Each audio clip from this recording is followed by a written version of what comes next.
8. The Wonderful Counsellor. One of the better-known messianic prophecies is Isaiah chapter 9, verses 1 to 7. In the shadows of Assyria's power and threat, Isaiah looks ahead to the coming of the Messiah.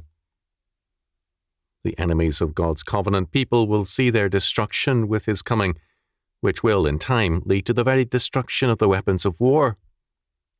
Isaiah chapter 9, verses 2 to 5. 4 names are given to the Messiah. Since to name in the Old Testament means to define or describe, these names are important to any understanding of the nature of Christ. These names indicate that, while he is born out of the humanity of Adam, he is at the same time God himself. For unto us a child is born, unto us a son is given. Isaiah chapter 9, verse 6. He is both born and given, born into Adam's humanity, yet the Son of God. The government or dominion shall be upon his shoulders, so that the future is his to ordain and establish. Moreover, of the increase of his government and peace there shall be no end, upon the throne of David, and upon his kingdom, to order it, and to establish it with judgment, and with justice from henceforth, even forever. The zeal of the Lord of hosts will perform this. Isaiah chapter 9, verse 7. The continuity, thus, is not only with the humanity of Adam, but also with God's covenant people and the royal house of David. At the same time, it will be the zeal of the Lord which will accomplish these things. Turning now to the 4 names of the Messiah, we see them clearly pointing to and setting forth the Messiah's deity. First, he is the Wonderful Counsellor, or Wonder Counsellor, or Wonder Counsellor, 2 separate titles. A counsellor in antiquity was a wise man whom the king consulted before declaring a law or preparing for action. A counsellor was a resource for rule and dominion. Ahasuerus thus consulted with his wise men before passing judgment on Vashti. Esther chapter 1, verses 13 to 22. Law and action were initiated out of the wisdom of the counsellor. However, man being a sinner, no one counsellor was trusted. Scripture speaks of the necessity for many counsellors. Proverbs especially stresses this fact. Where there is no counsel, the people fail. But in the multitude of counsellors there is safety. Proverbs chapter 11, verse 14. Deceit is in the heart of them that imagine evil, but to the counsellors of peace is joy. Proverbs chapter 12, verse 20. Without counsel, purposes are disappointed, but in the multitude of counsellors they are established. Proverbs chapter 15, verse 22. For by wise counsel thou shalt make thy war, and in multitude of counsellors there is safety. Proverbs chapter 24, verse 6. The Messiah, being the Wonderful or Wonder Counsellor, no other counsel is needed. His is the sufficient word and the law word. This Wonder Counsellor is the antithesis of the counsellor of Genesis chapter 3, verses 1 to 5, the tempter, to whose counsel humanity listened, and whose word is at the heart of every son of Adam.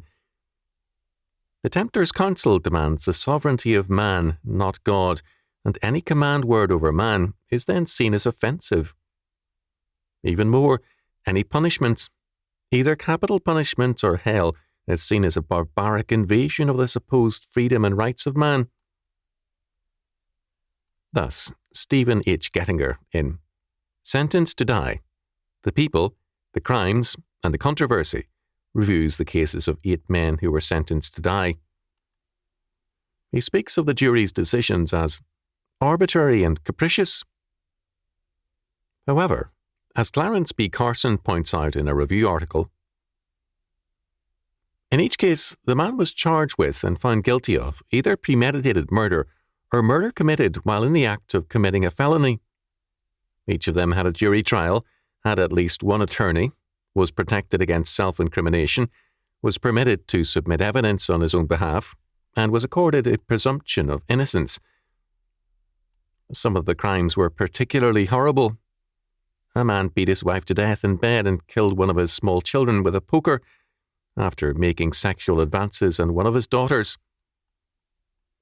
Another involved the killing of a man in bed and attacking his wife, who was beside him. Another was a father who gave poisoned candy to one of his children on Halloween, and so on. A good case can be made that the murders were arbitrary and capricious.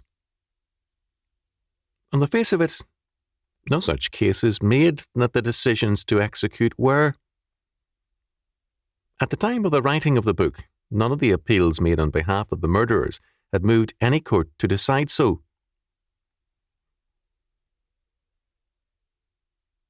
Either we accept God's counsel, or we move in terms of the tempter's counsel.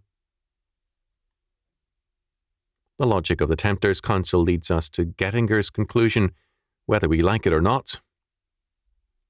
Either man is sovereign, or God is. And if God be sovereign, it is his counsel we must obey. Man seeks to enforce his own counsel, but God declares, "My counsel shall stand, and I will do all my pleasure." Isaiah chapter 46, verse 10. Second, he is called the mighty God, or hero God. He is God the Almighty, the omnipotent one. Because God is the covenant God, this means that he has, by his own grace, bound himself to his covenant people. The penalty for violation of the covenant law and oath required the death penalty. The covenant people had again and again broken God's covenant. The prophets speak at length of God's judgment on covenant breakers. God, however, promises to redeem his covenant people.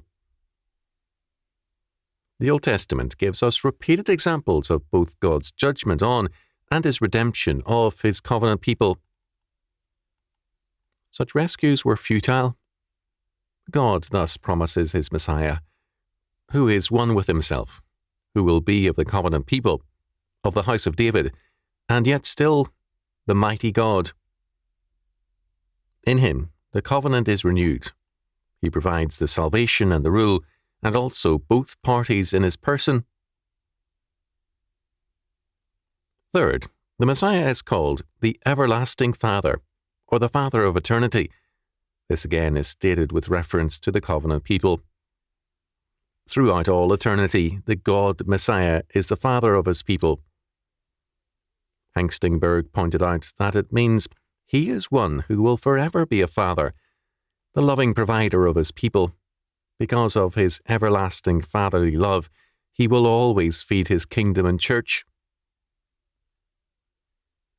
The Messiah is thus the Messiah of God's covenant and kingdom. We have a personal relationship to him only when we have a covenantal one. To deny the covenant is to cut ourselves off from him. Fourth, the Messiah is the Prince of Peace. The peace sought is that which the tempter, as man's evil counselor, broke. Man declared war on God, claiming to be himself a god. With every man claiming to be a god, all men were soon at war with one another, each demanding that his own will be done. The restoration of peace with God re-establishes peace between man and man. Hence it follows, as a necessity, that the triumph of Christ means the death of war. Isaiah chapter 2, verses 1 to 5. All creation will reflect that peace, including the very animals. Isaiah chapter 65, verse 25. Man will be restored into the creation mandate to exercise dominion and to subdue the earth. Genesis chapter 1, verses 26 to 28. The Messianic prophecies stress the kingship of the Messiah. Christ, as king, is Lord over creation, which will be remade finally in terms of his glorious purpose. It is the calling of the Messiah to recreate and to rule. His covenant people are commissioned and called in terms of his mandate to redeem and to rule. They are sent out with this requirement, and they are required to bring all things into captivity to Christ the King. In this calling, he is the only sufficient Counsellor. If he is not our covenant head and king, he is not our Saviour. The Messiah is the reality of the unique union and incarnation for the fulfillment of the covenant of God with man. Before the Messiah, there were types. Types are forerunners and are prophetic of the reality. There can be no typology, no foreordained or predestined pattern to history, unless God determines all history and reveals its meaning. That meaning is revealed in all creation, in man's own being. Psalm 19 verses 1 to 4, Romans chapter 1 verses 18 to 22, and supremely in God's infallible word. 1 Timothy chapter 3 verse 16 following. In Jesus Christ, that meaning is made a covenant fact and seal, a full revelation. Apart from Christ as the way, the truth, and the life which he incarnates, John chapter 14 verse 6, man has no meaning, no types, and no truth, only symbols representing a pretense at meaning. Truth then goes out of life to be represented by empty symbols, and life itself is reduced to such a symbol. Modern politics gives us this reduction of truth and life to symbols. Politicians crusade for state schools while placing their children in private schools. They demand equality while practicing elitism. They honour honesty while dealing in corruption. In all this, they reflect their voters, people who honour symbols, not reality. In California, then Governor Jerry Brown made clear that politics is about symbols, not reality, and has succeeded with this formula. Of the conflict between loggers and environmentalists, he said, "It's all symbols. All they're arguing about is symbols." His aide, Bob Grisda, could say, "It's all a game." In his great potato chip debate in a Zen Buddhist setting, Brown argued in favour of Pringles manufactured potato chips. So what if they're more expensive and not very nutritional? What was a potato chip anyway? Who could say? Were the experts assembled in the room so high and mighty that they could define what a potato chip was? He, for one, wasn't convinced. He wasn't convinced about anything. What was reality anyway? For Brown, reality has given way to appearances and symbols. Instead of a real world, we have one in process of becoming illusion. For the present, it is symbols and appearances. As Lawrence sums up this new view in politics and life, appearances were the new reality, and if you tried to hold on to the old reality in spite of it all, you were unhappy or went crazy, or did both. A legislator in this new faith could comment, "I'm living on junk food and junk sex." Anything more points to the old reality, God, and the new reality, appearance, wants no part of him. The result is the world of camp. No one has defined it more tellingly than the Rents.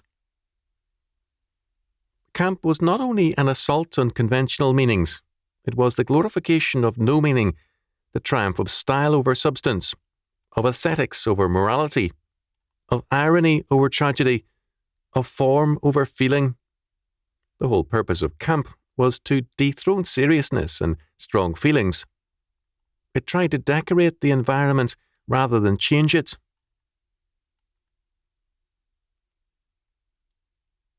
To reject the incarnate Christ is to enthrone appearances and symbols. the imagination. The verdict of Scripture on imagination is that it is evil. Genesis chapter 8, verse 21. When man plays God, he substitutes his imagination for God's law and reality, and then attempts to legislate his imagination.